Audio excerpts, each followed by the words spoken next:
Hey everybody, Jacob with Scooters Lawn Care. Today I want to talk about how to find and hire employees. What we've had the best luck with in the longest time frame now running has been using Facebook ads to hire employees, or to find them. It really allows you to select a specific thing that you want, and I believe that the more you can narrow down who you get to make sure you're getting the best of what you can get, the right age frame you're looking for, is all the better. So that is what we have used. We still use referrals from within the company. We used to try friends and family. I would suggest don't. We've tried Indeed a little bit. We just got hammered with all kinds of stuff that didn't really work for us. And we've done Craigslist ads and pretty much everything else. So Facebook ads have really worked well for us. Every time this year, it has got us at least somewhere between 5 to 10 people that have applied.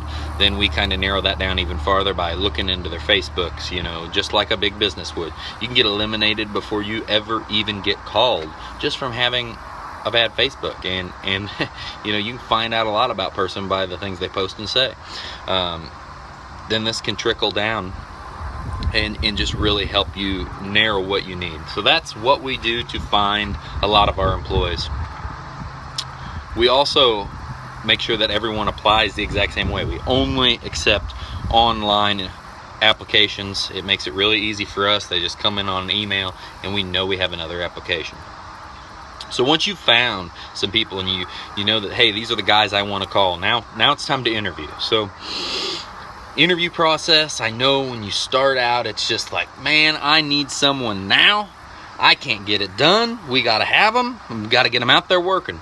But it's came a long way for us where it's not so much like that anymore. There's still times where we're like, dang, we really need someone.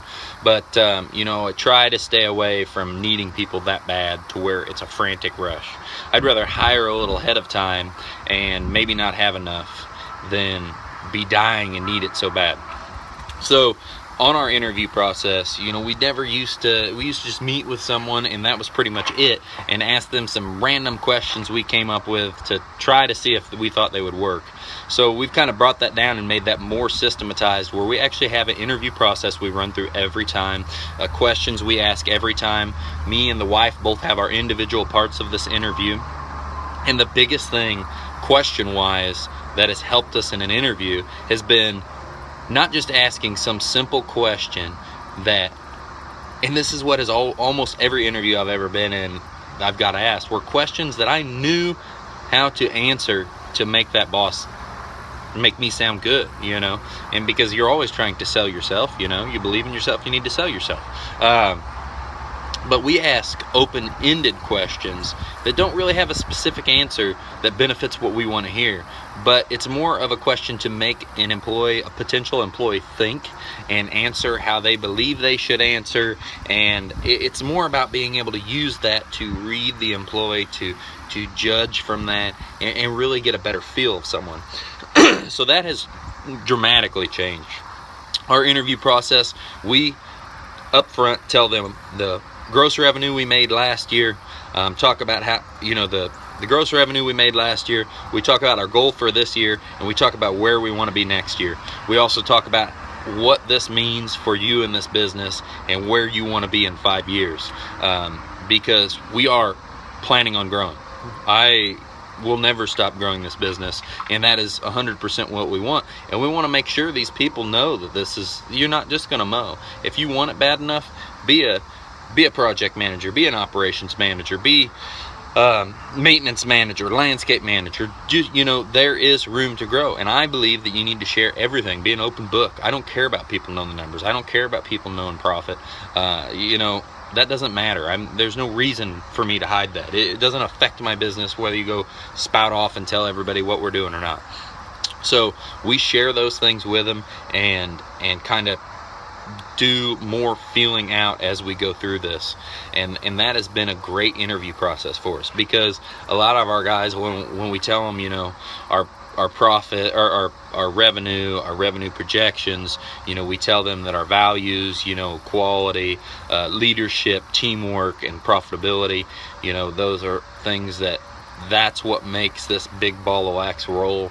And as you're talking to someone, you can look at their eyes and you can see what they think about this.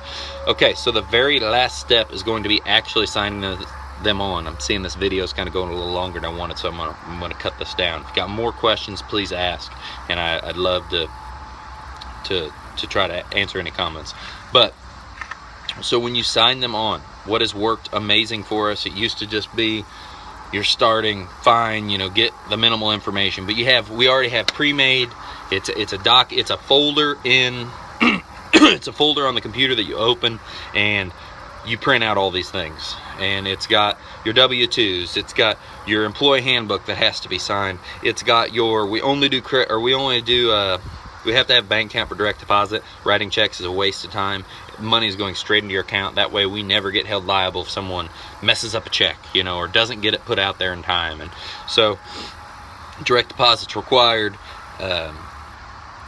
There's a service menu. We really want to educate our employees, so they need to know what we do so they can sell that to other people, because it's everyone in your organization is a part of your sales force. Everyone needs to know.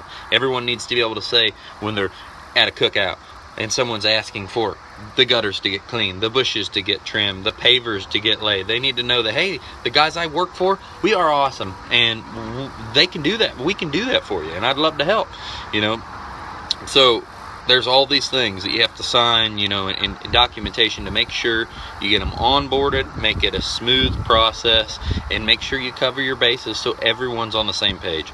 It's all about getting an employee, them being on the same page with you, and then knowing how serious you are. The last part of this is, you know, we let them know in the interview, and it's kind of stated that there's a 30-day mandatory probation period where you fill us out, we fill you out. You know, no harm, no foul if it's not a good fit, because that is one thing, you know, that I've always struggled with. It's hard to have the hard talks, and it's hard to fire people, and you know, I've really cut down the time frame it takes me to do that, because you do want to be slower to hire and quicker to fire, because one bad employee can really drag things down. Hey guys, I hope this helped. I'm sorry this video dragged on so long, and you know, Sunday's almost over. It's about time to get started again. Let's kick some butt, guys. Like and subscribe. Have a great evening.